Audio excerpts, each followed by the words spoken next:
Saving money in a bank account effectively involves several key strategies. You got to choose the right account.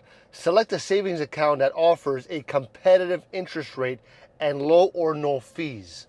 Now, high yield savings accounts can help your money grow faster.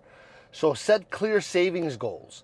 Define what you're saving for, whether it's an emergency fund, a vacation, a big purchase. This clarity can motivate you to save more. All right?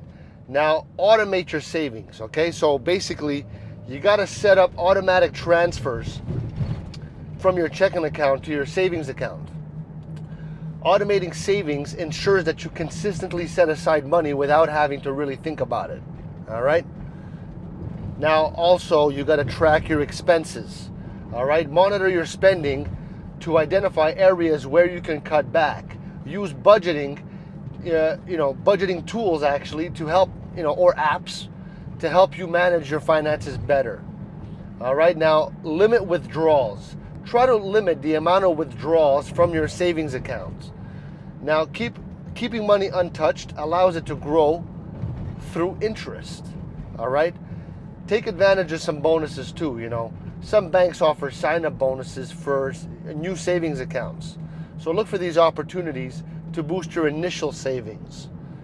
By implementing these strategies, you can effectively build your savings and achieve your financial goals.